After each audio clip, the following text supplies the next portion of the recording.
Welcome to Expedition Self with Sam Parrotto, a lifelong learner and entrepreneur. Sam is the creator of the growth-producing worlds of Expedition Self, where seekers hang out so they can live a conscious life of love and personal fulfillment. As she shares 4 decades of studying, guiding, and teaching, you'll learn how to go inside and build an empowered relationship with the self. Ignite your self-development process with Sam. Hello, good evening. I'm so glad you're here tonight.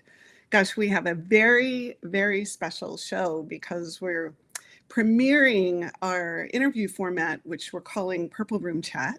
And I'm going to get to introduce you to my son, Alex, who was the first participant in a Purple Room. And so he's going to come and talk a little bit about what it was like to grow up with this kind of conversation and how he feels about it now. Before we get started, though, I would like to remind you, because we always are wanting to basically focus on this consciousness thing that we're doing live now. And so I brought my handy dandy flashlight. And I don't know if in the last show I talked about this.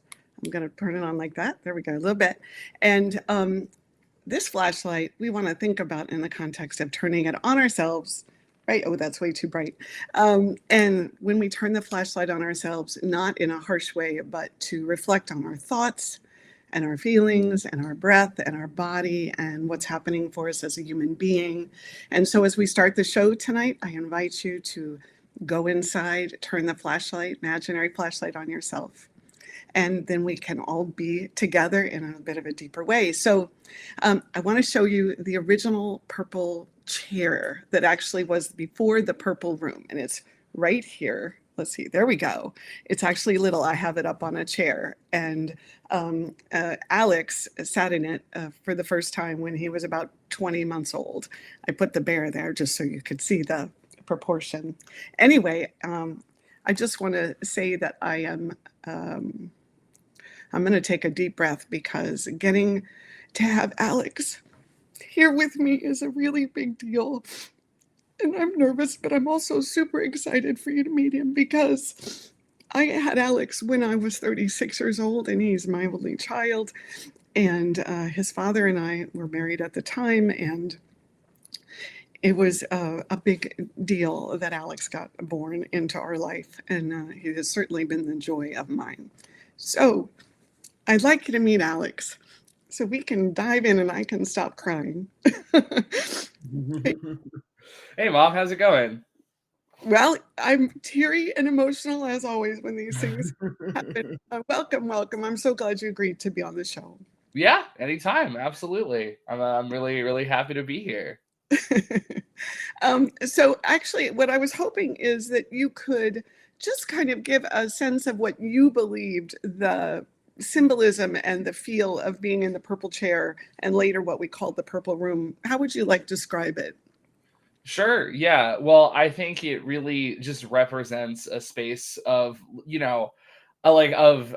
emotional sharing, right? Like a place where like it's encouraged and like the whole idea is that you talk about your feelings, right? Like on just a very fundamental level, like that's the whole idea, right? And not in like I don't know, like a flimsy, like, oh, everybody kiss and make up kind of thing, but like in a really deep way that actually requires you to connect with yourself, which, I always thought was really special growing up and I still do now, The thing to me when I started this with you is I was basing it a lot on what I thought I missed out on, which was this idea that we have this whole self and that it's comfortable to talk about. So I was very invested in this idea that you would grow up having emotional words and talking about what was going on inside as really normalized. And so I'm curious, when is the very first memory you have of talking about emotions? I'm gonna Oh put man, at all. yeah. How far It's funny. I have a lot of like vague memories of that. Going back like very far. I do remember being in that situation a lot. it's hard for me to think of like specific. I know you have the example about like I think when you took my truck when I was like 2, you know, I don't have a recollection of that, but I know that was probably the first thing like that. Man, I would say the earliest one I remember is just a lot of the ones I had with Jeremy, especially like in 3rd grade. I think those sound pretty. Yeah, I would say like the ones with my best friend, probably those. They really, yeah. Yeah. Well, so let me give a little bit of background to all of you who are watching. You know, my hope is that what you come out of this show with is the idea that you actually can create an environment and a culture in a family space or a friend space where this is normal, right? And so that's actually what happened. Is we were lucky enough to meet a mom and a son who were willing, and you were friends with, to actually engage in the same conversation. We're looking for something similar. And so what Alex is talking about is that we started having Purple Room chats, and the boys would get to talk about the things that they were dealing with at school and the feelings that they had about their friendship as early as 3rd grade. So it's great to be able to remember that far back. Do you remember kind of how we would set it up? And I certainly will add a little bit to it, but do you have a memory of what we would do to try to kind of bring you there and have you open up and talk?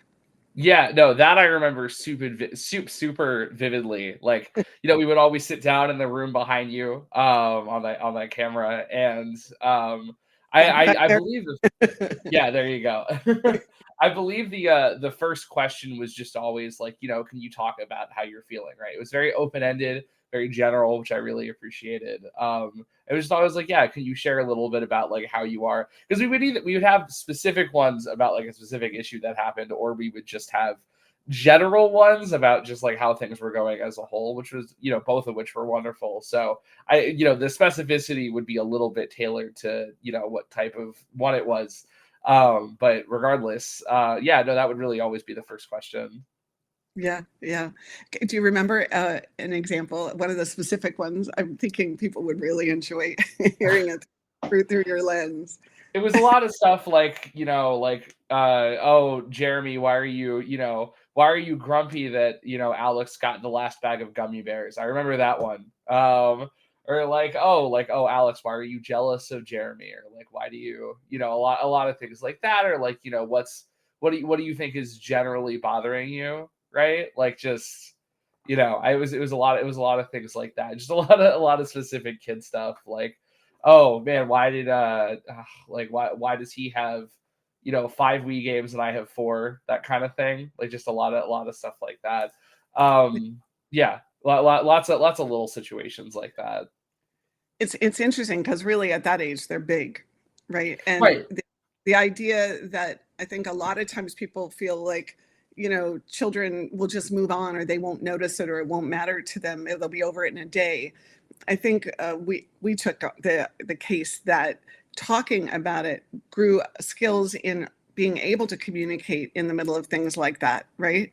And that the other idea is that it built a deeper relationship. There would be a closeness that didn't have as many segments between you and the other person, so that you could share openly and have really a less shame. Now I'm sharing some of my mission about it. But I actually think it is part of what happened because you could talk about things like being jealous or being resentful or feeling selfish. I remember us having a lot of conversation about this idea that, oh, we're not supposed to be selfish. But in fact, when we want the last chocolate chip cookie, we want the last chocolate chip cookie, you know? Right. I mean, we're inherently selfish beings, and I think a lot of times it's important to recognize that instead of just being like, "Oh no, never be selfish." That's never a thing. Because like, no, everybody's a little selfish. It's impossible to do something that's entirely selfless. Well, I don't, this is interesting. I don't think anything we do is selfless. So, Right. No, that's what I mean. Like, it's right. literally it's impossible to do a truly selfless act. There's always something in it for you. You know. But there's something we gain, right? Some Yeah. feeling we feel about it. Yeah. Yeah. Very interesting. Well, so I'm interested in knowing that you were practicing being open and undefended and, you know, like willing to be vulnerable. Did you run into, you know, because nothing that we create, right, is some panacea.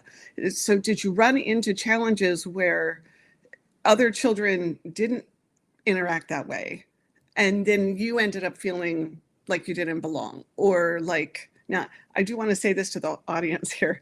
We did not pre-talk this, so we are having a spontaneous conversation about this whole thing because we wanted it to be fresh, right, and genuine. So anyway, so I'm curious, did you feel like you ran into that?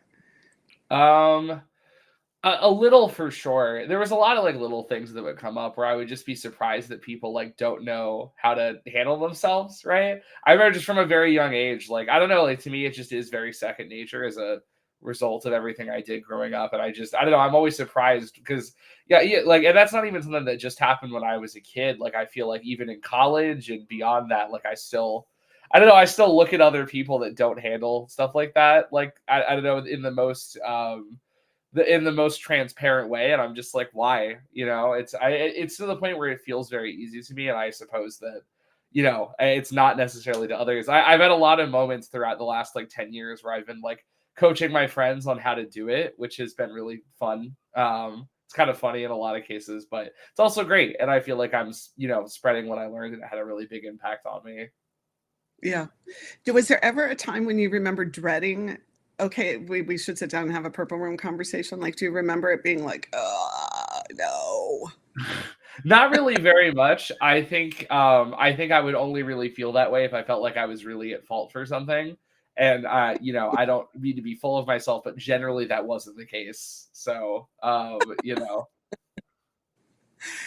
don't you think that part of what makes the purple room or the purple chair conversation what it is that nobody is wrong, that we're actually exploring what the human experience actually is, right? Because I think that that's one of the challenges is if people grow up inside of this idea of, oh, every time I'm going to talk about something that matters to me, I'm going to be in trouble and I'm going to feel like I'm wrong or bad about it. Who's going to ever want to grow up and talk about anything? And they're going to relate to everything like they're in trouble, right?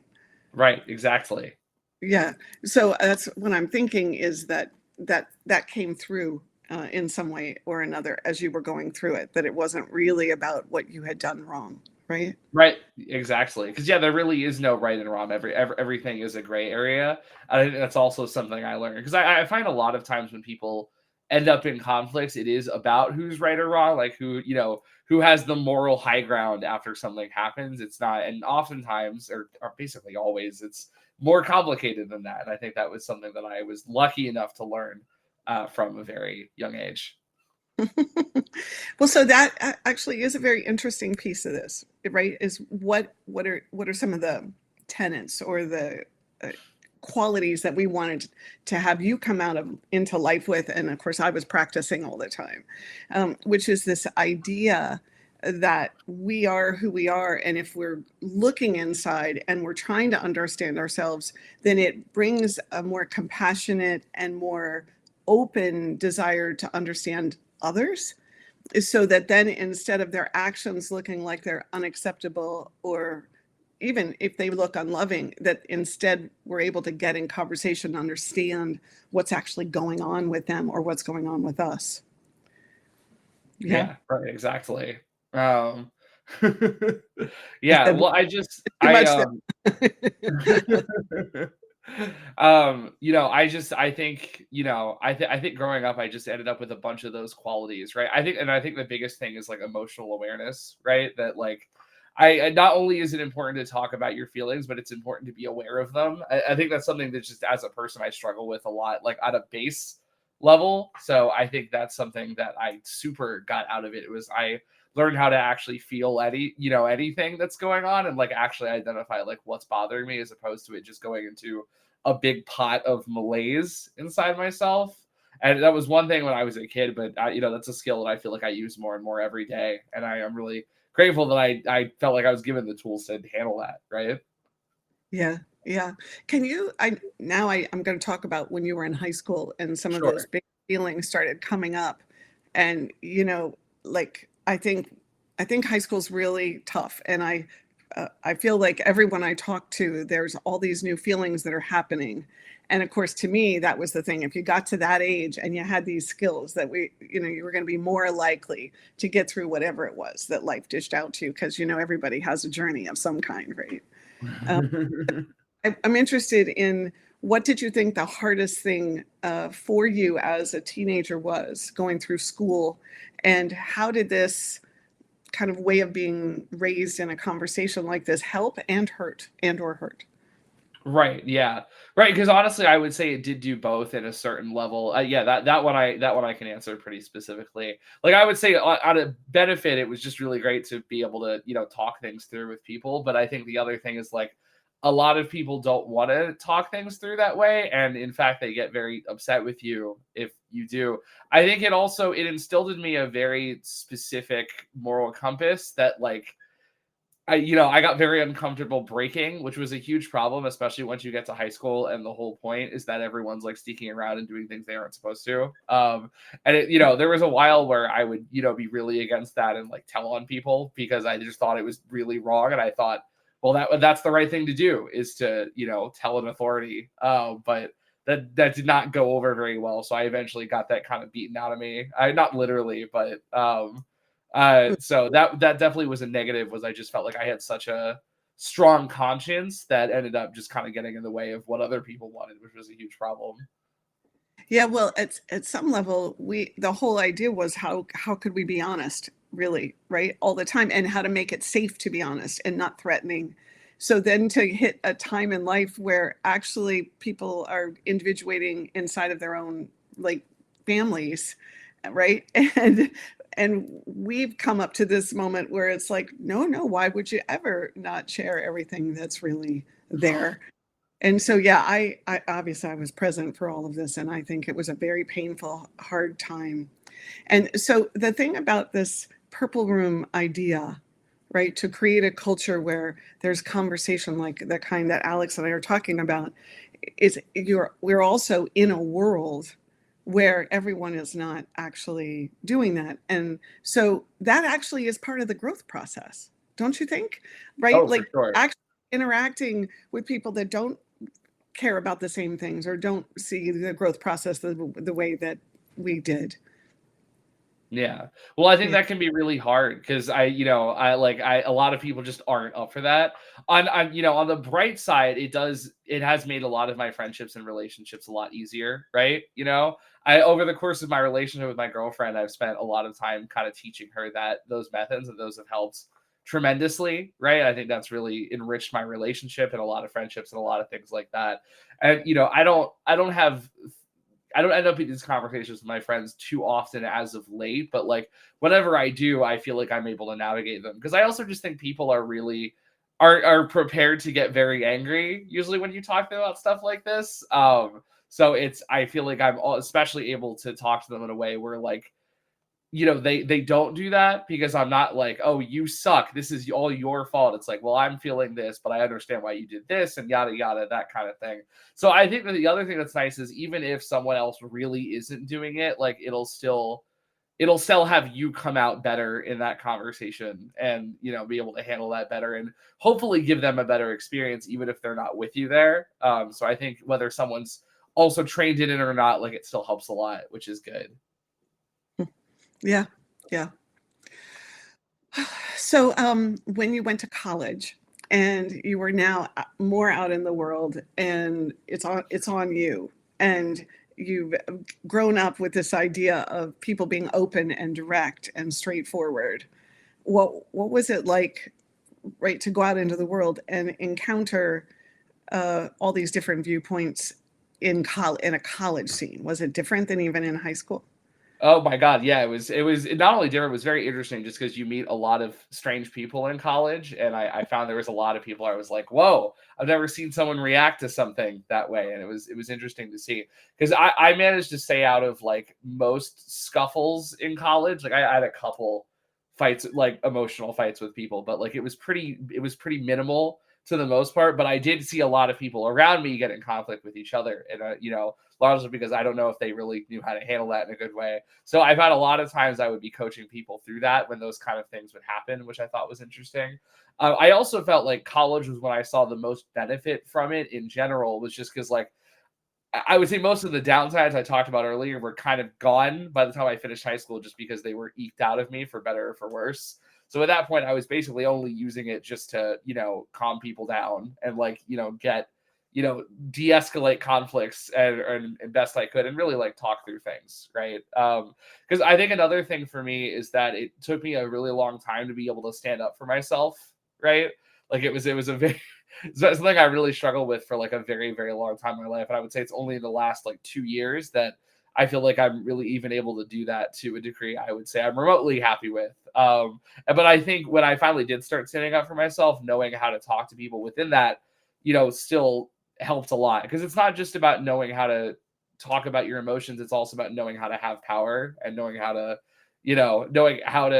value yourself in those conversations without overpowering the other person. It's a delicate balance, because I think most people are either, like, total jerks about it and they really overvalue themselves, or they don't at all, and then you get a lot of conflict from that. But it's kind of about riding that middle ground where you value yourself but not over the other person, and you can still talk through something. So I found, especially in college, it helped a lot.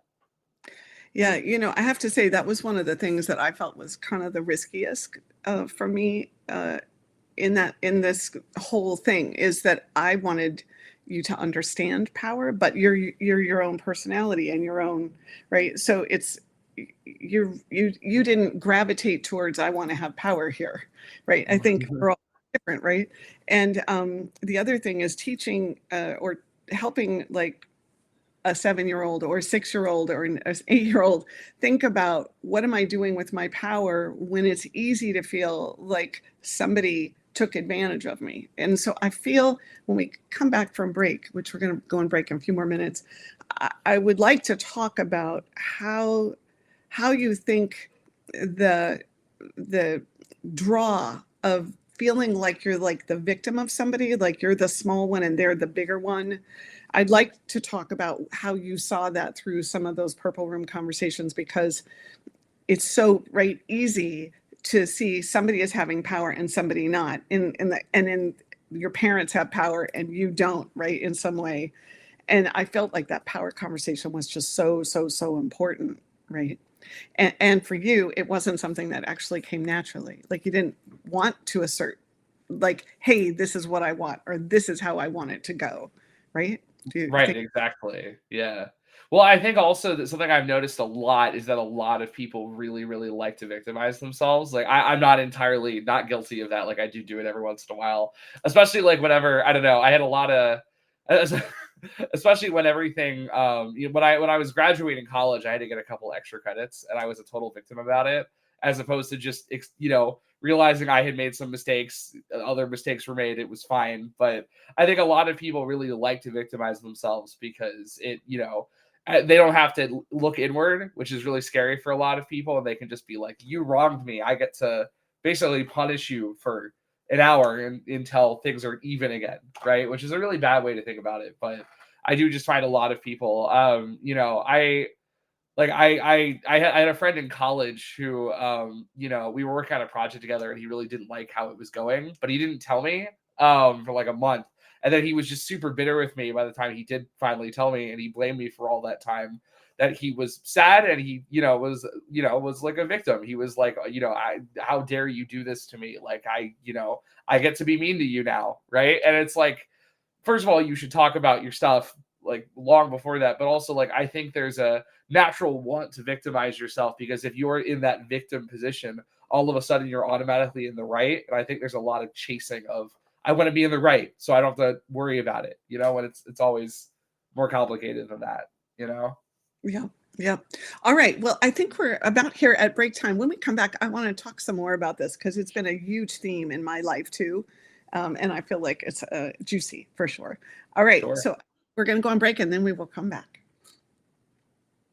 I think Times TV. In a world filled with constant noise and distractions, where finding meaning feels like an endless search.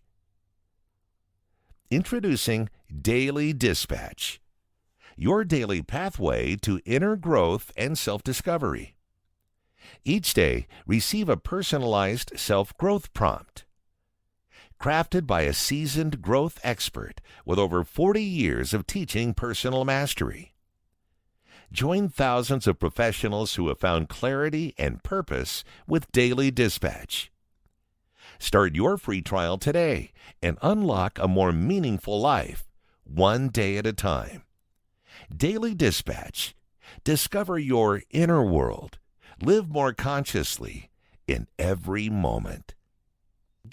Get your free trial at www.expeditionself.com/daily-dispatch.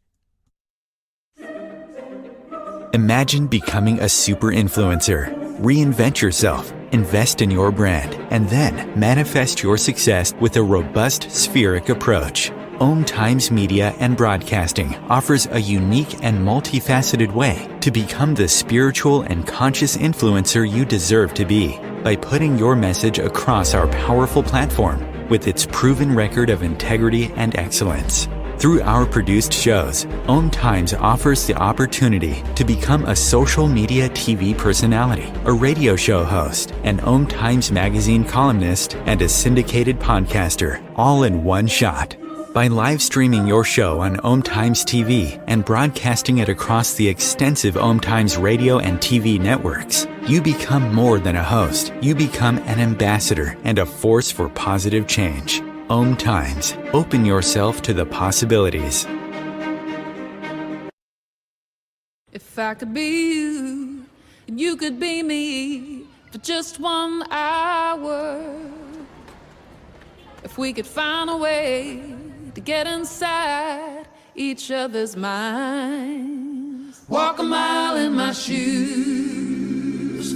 Walk a mile in my shoes. Well, before you abuse, criticize, and accuse, walk a mile in my shoes. We're back. We're back. Yeah. So you're watching Purple Room Chat on Expedition Self. I'm Sam Parrotto, and my guest tonight as a premiere kickoff to our future interviews is Alex Parrotto, my son, who is, can I tell him how old you are? Oh my, I don't care. Go for it. Yeah. All right. Yeah. Who's 24 years old and is just gotten a new job and is super excited about that. So I wanted to talk a little bit about this idea of the victim. You know, I always have had trouble with the word because I think it overlaps, right, with situations that are really, really hurtful or damaging. But in truth, inside of ourselves, it is easier to be the hurt one than the one who does the hurting, right? And I spent so much time just even getting my head around it to begin with, let alone layer after layer after layer that I've peeled, because I had a relationship with my stepfather that I did not want to be him, and he was like the bad one. And then I go into life and I don't want to be the bad one. And so I bought into as an adult, right, this idea that I had less power in any given moment than someone else did. Even if my power was not used or I didn't realize I had it, it still existed. And so I do think our Purple Room conversations had a lot to do with that. And the dynamic between you and Jeremy gave a lot of opportunity to do that, because it looked to both of you a lot of times like the other one had the power. Yeah, no, absolutely. Well, I think you hit on a really good point there, where it's like people hate being the one who hurts other people, right? Because I think it's not even just about that they like being the victim, but it's also, I think the alternative is, especially if you view things in a black and white way, where either you're the herder or the hurtee, you know? Like everyone's just terrified of doing that because they just don't, they want to absolve themselves of responsibility as much as possible. Because, taking responsibility is like the hardest thing to do. And actually owning up for your actions is really, really difficult. It takes a certain amount of, pride, or, a certain willingness to give up your pride to be able to tell the person like, hey, I'm sorry, I, hurt you in some way. And then, but I think the thing is that a lot of people miss is in most conversations, like both people are a little of both. It's been very rare that I've been in an emotional conversation where it's just like, I feel like either it was entirely me wronging the other person or vice versa. Like there's always some gray in there. So really both people kind of get that role. And like, that's what people don't like, is that you have to do a little bit of the job that you don't like, which is really rough. So yeah, right. Like I think it's just about realizing it's okay to take responsibility for your actions and becoming comfortable with that. And also realizing that's usually it's not all or nothing. Yeah. Yeah. Well, and I'm going to circle back around, because I think when taking responsibility for your actions makes you feel like you are an unacceptable person who is unlovable and unworthy, who wants to do that, right? And so it carries so much weight that it's really about getting all that weight off of it so that we can engage in a way that allows more flow, right? Yeah, no, exactly. Like, cause you're never going to make that progress, unless you're really willing to move past that perception, unless you're really willing to accept that, like, hey, I probably did, hurt the other person in some way, like when I think back on, even like every fight I ever have with my girlfriends, like, there's usually always a two-way street there, right? It's always both of us are upset about something, and it's never just like, you wronged me. Well, you wronged me, but you wronged me, right? Like, I think getting out of that really nasty tit for tat is always great, because, that you can actually, I don't know, like, not only like, feel better about talking to each other, but also like you can work together as opposed to just trying to win, right? It takes I would say there's a certain level of competition in a lot of that thing, and it takes it out of it, which is nice. Yeah. Listen, I just want to note, so Denise wrote, love your ability to share your experiences so succinctly. Did you catch that? I did catch that. Yeah. Thank you so much, Denise. And also, Mandy had asked a question, which is, when you're not at home and you're exploring your thoughts and feelings, do you visualize this space? And that question. That's a great question. I would say I do, like, a little. Like, I certainly do think about a lot of the lessons I've learned. I don't necessarily have like a full visual. I would say whenever I have an emotional conversation with someone, I do still think of it in my head as like a purple room conversation. I would never tell them that, because it would be a little. Usually it's not very convenient to explain to somebody unless I have a lot of time, what I do right now. Great. But generally it's not. But no, I do usually at the very least think of the term, and then sometimes I do have a visual. I always think of that purple chair that's sitting to the right of my mom over there. It's a shame I don't fit in anymore. I'm a pretty big fella these days, but I did always really like that chair as a kid. It was very symbolic of what the purple room is all about. Yeah. So there was something that I felt was a running theme in all of the Purple Room conversations that you ever had, or even the ones that we had just in everyday conversation. And that was trying to explore what's really going on. And to me, a lot of times when something happens, someone will say, oh, I just didn't think about it. Or, I wasn't paying attention, or I didn't care about it. I cared about this. And I think, to me, we would take the case that there was something going on with you that had it happening in your space. And that part of discovering what was going on were the things that I think a lot of people deem as like the things you don't want to know are going on, like jealousy, like envy, like selfishness, like all that stuff, even like feeling a little like sneaky, like you didn't want to tell somebody something out in the open, right? You were withholding something. I feel like that was another big theme that went through the center of our Purple Room stuff. Yeah, no, absolutely. Well, because once you get past like level one, which is just like understanding that it's okay to take responsibility, a lot of people don't really want to do that. Like they'll do it, but they'll like find easy outs, right? Which is like, oh, like I was just really tired that day, or like, oh, well, I didn't mean to, like a lot of things like that. When in reality, like, sometimes those are true, but they're not really getting to the core of like why it happened. If you're trying to give someone that explanation. So I think it's really important to look past that and really just tell them the hard things. And a lot of time it can be hard to tell somebody like, yeah, I was really jealous or envious when that happened, because a lot of times it doesn't feel righteous to have felt that way. But in reality, it's much better just to tell someone your human emotions, like, oh man, I really, I really thought that was a silly thing to say. That could be better than trying to just work around that. Even it can be harder, even maybe a little hurtful to tell someone. A lot of times I kind of think of it like sometimes you need to hurt someone a little to overall heal each other, right? I think about that concept a lot, where it's like that sometimes there are some hard things you need to tell someone, because otherwise it's going to keep weighing on you, and then it's going to come out sideways. Or in addition, you're probably not really owning up for your actions if you're not telling someone the thing that you really, really don't want to tell them, because that thing you don't want to tell them is probably why it happened in the first place. And if you never tell them, you can never work through it. That's just not going to happen, which sucks.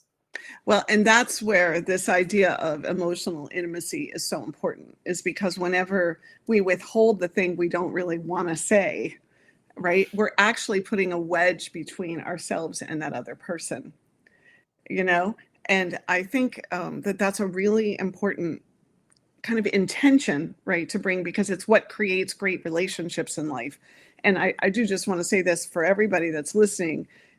More and more and more people are talking about the fact that really life is about the relationships you have. So if you learn how to make relationships closer, well, then you have more wherewithal, or more of the tools that you're going to need, to get through the things that really matter, right? Right, exactly. Well, I think without being able to do this, it makes a lot of friendships very surface level, because like they can be nice and you can still talk about common interests or whatever, but like you always have this feeling in the back of your head that if anything arises, like you have an emotional problem, like you're just kind of out of luck, like that friendship's over. I've seen a lot of friendships end over like one small issue, right? I was in let me just read through the chat here. Yeah, exactly.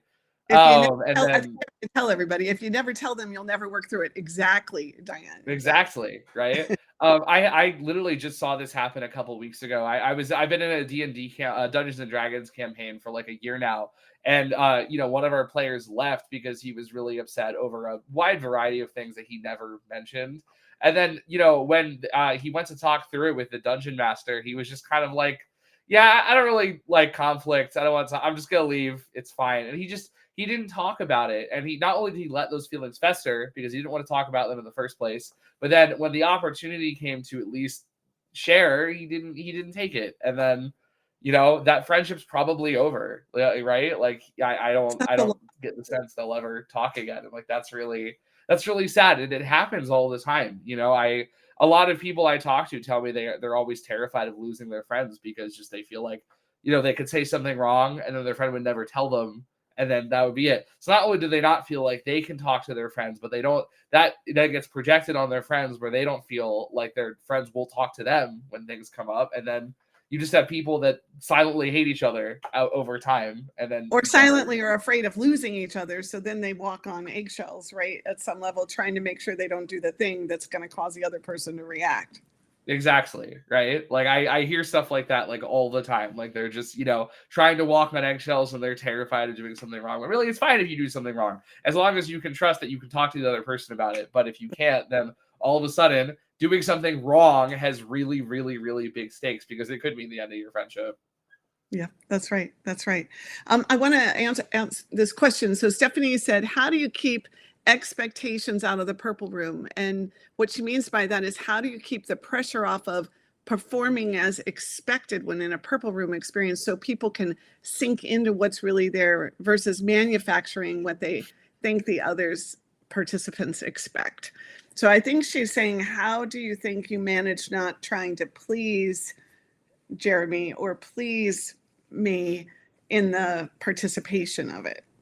Right. Well, really, I think the whole point of the poker room is being taught not to please people, to really like, say what you need to say and not what you think other people want to hear. Like I get that. I'm a huge people pleaser. Like that's a whole thing that I struggle with, but really it's really important to be able to move past that and realize that like it's much more important to have your own power and really like tell people what you need to tell them, even if you're worried it might hurt them. Because I think the other thing is I used to be terrified of losing people as well. But the way I kind of got through that was I was like, well, like if I am truthful with people, if I don't just please them and I just am myself and I tell them what I need to tell them, and they don't like that, and that does have the result I'm worried about, it would have never been worth keeping them around in the first place, right? Like really, it's about realizing that like you need to do your best to stand for yourself, both like in terms of like having power, but even just like sharing with people what you're feeling, right? And and if that doesn't work out, like that's okay, right? Like it's okay to just give that a shot.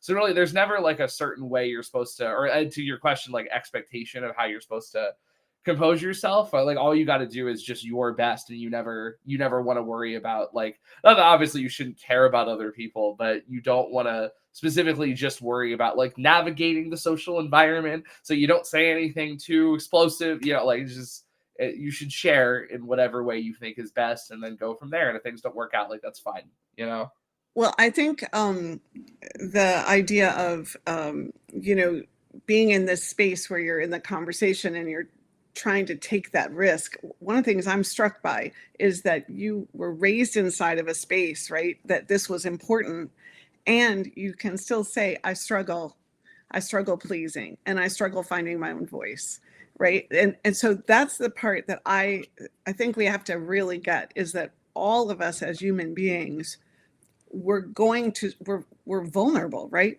We get scared. We have all this stuff going on, and we all have a particular growth path that is ours.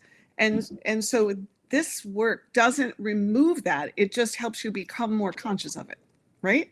Right, exactly. And that's the thing, is like the problem isn't something that's just relevant when you're like 5. I mean, it's nice to have those experiences when you're young. But at the same time, like people always have more growing to do, right? I mean, a lot of these things like I might always struggle with, or like I feel like I always have work to do, right? So there's never a You're point where. definitely always having work to do. That's right. Right, exactly. I feel like I entirely reinvent myself all the time. And I don't mean that in like a grand way. I mean that in a kind of in a difficult, gross way sometimes. But like there's never a point where that's just gonna stop. And I'm just gonna, well, I'm 30 years old and I've done all the growing I can do. Like that is, terrible mindset, but also it's just not true. Like you're always gonna keep growing and progressing. And I don't know, it's nice to think about where I feel like I'll be emotionally in 20 years. Cause I'm so much, in a lot of ways, I've improved so much since like 5 years ago. In a lot of ways, I have so much I'd like to do over the next 5 years. And it's nice to feel like you always have somewhere to go.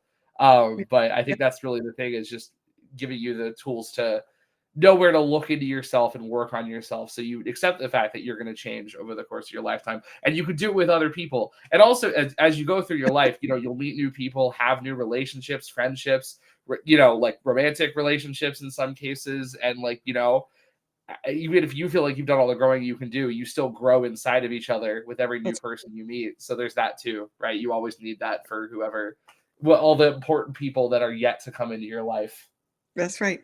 So I want to say that when I was growing up, the having anxiety, it was kind of one of those things that, at least in my circle, we just handled whatever that meant or whatever we were feeling. And so I was wondering if you could just talk a little bit about that from your generation, because I think it's a much bigger conversation now about people dealing with anxiety and what that's like for them. And I mean, there's just so much about that. So I wondered if you could just weigh in about your perspective on it, because it's not something I can talk about as easily as I think you can. Right. Yeah. No, I mean, anxiety is such a thing, right? Because we're finally at the point where people are willing to talk about it, but it's such a thing for a lot of people. And I think a lot of the times it can inhibit stuff like this, because I don't know, it could just feel very overpowering and make you not want to change or improve yourself, because that's difficult. I think the thing about anxiety is it's kind of like a big, weight on everything. It just makes everything harder, right? there's a lot of times where like maybe I would do something, but I get anxious about it and then I don't want to do it. Right. I'm working on a game in my spare time, and a lot of times I don't work on it because the idea of like doing it like is fun, but also I'm like, well, if I don't do it well, that's too scary, so I don't work on it because I avoid it because of that anxiety. I think that applies to a lot of emotional stuff too, where a lot of people just don't feel like they're, they don't feel up to trying harder emotionally. I just saw someone tweeting about this yesterday. Like they want to be there for the people in their life, and they want to really like, give it their best shot to like relate to people in a good way. But I think especially if you're not used to that inherently, it can be really hard to overcome all the fears about that. Plus, a lot of people just have an innate fear of opening up to people. Like that's terrifying inherently. I know a lot of people like that. That's just the idea of really divulging anything past like a very surface level is terrifying. And that whole thing is, a really disgusting idea. And I think the fear about that can hold you back a lot from really doing that. Right. Do you think that, see, to me, one of the things that can happen, right, is growth work produces more anxiety, right? If you're right, you have it and then you do it. And part of the reason it produces anxiety is because it brings up all kinds of inner stuff that we don't necessarily have the tools to work with. And so I perceive there's it's quite a dance that you do with yourself and other people that I've talked to that work with anxiety, and certainly with my own, to push a little and honor and be gentle a little, and push a little and honor and be gentle a little. Do you think that's, how do you do it is really kind of what I'm asking. Right. Yeah. Well, I think the big thing with anxiety is a lot of it is a result of you not wanting to get in touch with whatever you're feeling at that particular moment in time, which can, I think it's another reason we resist, like, sharing our feelings with people is really that's going, as animals, we wouldn't have developed anxiety if there wasn't a reason for it, right? And I think that reason a lot of the time is there's things inside of us that we don't want to deal with, so we come up with other thoughts to distract us from what the real problem is. And if your body really doesn't want to feel those the real things going on that much, like it probably is going to be pretty hard to reorient yourself to do that, right? Like that's something I work on a lot with my anxiety, is like whenever I suddenly get a huge spike of horrible OCD thoughts and stuff like that, I'm like, okay, well, why do I need these? Like, why are these in my body? Like, what am I distracting myself from? And there's always something. Like, it's never random, like they're always there because I have something going on that I need to feel my way through. And I think a lot of people may not even know that. So the idea of, dealing with their real feelings is just terrifying, right? And people have all sorts of things they've developed to try to, avoid that any means necessary, both consciously and subconsciously, right? So it takes a lot to kind of break through that bubble. Yeah. Well, we're in the last 10 minutes and I need 5 minutes to kind of close us out. So one of the things I was hoping you would just share is your journey with Jeremy. Can you just give a 3-minute highlight about how the Purple Room ended up working in your life in terms of your relationship with him? Sure. Yeah. Well, it's been super important. I'm so lucky to have Jeremy. He's the best friend somebody could ask for, and really like, it's been crucial to us. Honestly, Jeremy's a pretty easy guy, but I think both of us are, I think for both of us, it just made it so easy for us to, talk with each other about stuff like that. And, growing up, it was certainly a little harder, and it was nice to have that as a tool to always get through that. Right. It's just, both of us always felt like very prepared to have conversations. Like, I don't know. There's never a point where I'm scared of anything happening with him, just because, like, I don't know, I trust that I could tell him or he could tell me. We have little things happening here and there, but like we can always talk about them and it's not a big deal. There's none of that like pressure that I was talking about earlier, where people are like, oh God, if I do this wrong, then they're not going to want to be friends with me. Like, I could never have that with Jeremy, because I know if anything comes up, like we will talk about it and get through it. Right. So it's really important. I want to say, and you went on to room together in college. Oh yeah, for sure. Right. So you also went to the same college, and then you both graduated now. But I just thought that was a great part of the outcome, is that you were actually able to go to school together and then go to college together too. Yeah, no, absolutely. It was great. I mean, yeah, Jeremy's just been there my whole life. We've been best friends since second grade. And yeah, we went to, elementary school together, middle school together, high school together, college together. It's been really weird with him going to grad school this year, just because, he's off doing his own thing. It's weird not, being a consistent, and not seeing him all the time. Right. I mean, we still get together a lot. Like he goes to college 30 minutes from here. So it's not a big deal. But, it's been a difficult transition that I don't see him like all the time. So that's been hard. Listen, I just want to say we've got Diana said, I admire your emotional depth and courage. Rock. Oh, thank you. You rock. Really appreciate it. Stephanie said, what a powerful insight about the experience of anxiety. So I appreciate that you took the time to share that too. Yeah, of course. No, it's something I deal with a lot. So is there any last thing you'd like to say about life and what we're talking about and growing up with the Purple Room and anything you think people should hear? Oh boy, I don't do super well with broad questions. I think I would just say, like, I'm really grateful for the way I grew up. So thank you, first of all. But I think it's also it's something that I really want to, take forward and teach my kids, right? Like I really want, when my kids are sitting here at 24 on my emotional podcast, I really, I want them to I hope they tell me the same thing, that like it really enriched their life and that they really feel like they were able to handle things in ways that other people maybe couldn't. And I'm also just hoping it spreads all over the place and my kids don't have as much of the experience that I did, that like no one knows how to talk about anything. I think generations are rapidly expanding, right, and becoming more aware. I think I kind of grew up as part of the last generation that didn't do a great job with that. I mean, growing up in the 2000s had like a lot of problems where people just weren't really aware. But I feel like once you get to like Gen Alpha in the 2010s, I think things are changing pretty rapidly there. So I'm excited to see how, that fares for my kids, but not just my kids, anybody, coming after. Right. And it's weird to be old enough to even make a statement like that. Like, oh yeah, the people after me. That's crazy. Yeah, so I'm really excited to see how that goes.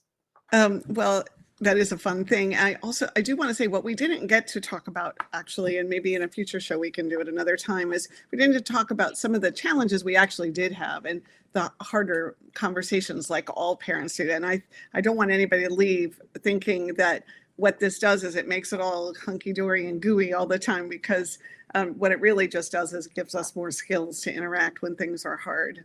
So anyway, I do want to say thank you so much. What a get to sit here and talk to you about your life. It was great. And also for those of you who are watching, we have our next show next week is our variety hour called Truth Being. And it will be Tuesday night, the 21st, I think, at 8 p.m. And we'll be live that evening. And I hope that you will come and be with us. Also, I do want to say that this idea of having a Purple Room to talk, right? I think it kind of fits like talking sticks in the past, but this is one where we can start talking about how to create an environment where your children, your grandchildren, your friends, your coworkers, right, are all invited into the space of more relationship with themselves and more relationship with others. And so the thing about this, Alex, as we close out, is I actually want to say thank you for being my son. Well, thanks for being my mom. You're an amazing, amazing person, and you've taught me so much. And the fact that you were willing to participate in trying to create more relationship was just a huge, huge, huge, huge gift. Well, thank you so much. It really has been a pleasure my whole life. I like, it really has. Not that it's always easy, but I don't see myself as like such a pleasure all the time, Well, the thing is, you are, not that it's always easy, but it is always a pleasure, right? Those aren't mutually exclusive, right? Right. Yeah, thanks so much for being my mom and giving me, the childhood experience I had. I mean, obviously there's a lot outside of what we're talking about today that I'm really grateful for, but within this, like, just, I don't know, I feel like I've really been given the tools to have a successful and enriching life, especially with, both in terms of relating to myself and other people. And I'm really excited to not only pay that forward, but also just see how that goes, see where that takes me, especially with me starting that new job in a couple weeks. So I'm excited to see how that goes. All right. On that note, I will say good night to everyone. I realize we have 2 more minutes until the outro, but I feel like we're done, and we'll just keep kind of chatting it up over here. And so have a wonderful week. I will encourage you to stay connected to yourself. Go inside, check out the TV resources page from last show if you'd like to have some worksheets to work on before we get together again. And I appreciate you spending the hour with me and my son. Yeah, I really appreciate it too. Thanks, guys. All right. I think we are done. I think we're just going to. Oh, yeah.